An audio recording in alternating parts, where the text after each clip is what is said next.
ciyaarta caawa dhacaysa ee Real Madrid iyo Paris Saint-Germain malaha waxay ku wanaagsanaan lahayd in ay noqoto ciyaarta finalka ah oo ay labadu isugu yimaadaan waayo labada kooxoodba waa laba kooxood oo quwad weyn oo adag oo mar walba had iyo jeer ay noqoto kooxuhu kuwa ay ka baxdaan ama ay ka cabsadaan ciyaartani waxa weeye waa ciyaar dhoola tus ah ama bandhig ah marka si loo eego marka la eego ciyaartooyga ciyaaraya iyo naadiyada ay ka dambeeyaan oo ah hantida ay haystaan iyo sida ay u shaqeeyaan intuba waxa weeye mid aad iyo aad u wanaagsan marka la eego kooxda PSG waxay sanadka qaadeen koobka Yurub oo waa horyaalka Yurub ay haystaan Madrid iyagu sanadka ma qaadin laakiin waxa weeye waa boqorada kubadda cagta ee qaaradda Yurub waayo 15 jeer bay koobka Yurub qaadeen in badanna waxay qaadeen koobka kan isagana naadiyada ee adduunka ay way qaadeen kooxda PSG waxay ku fiican tahay oo Real Madrid kaga horeysa xagga difaaca waxa weeye waxay leedahay gidaar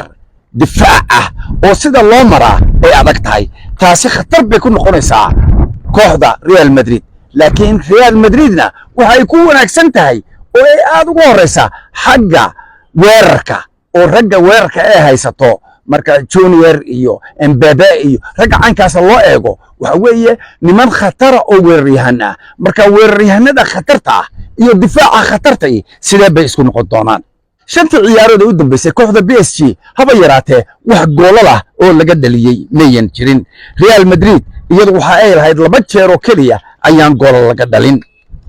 hase yeeshee khatarta ay ku faanayso oo ay iskaga celinayso caawa Real Madrid waxa weeye weerarka xoogan ee iyadu markaasi ay leedahay waxa ay qaadeen 32 jeer ayay ku laadeen kubadda shabaqa goolasha kooxda ay la ciyaariyeen hase yeeshee waxa ay shanta ciyaarood u dambeeyay kaliya ay dhaliyeen 9 gool haddaba labada ciyaartooyga ugu muhiimsan ee caawa isha lagu haya waxa weeye Ousmane Dembele iyo Mbappe labada kebay guushu raaci doontaa labada kooxoodna tebaa badin doonta oo Chelsea finalka ugu iman doonta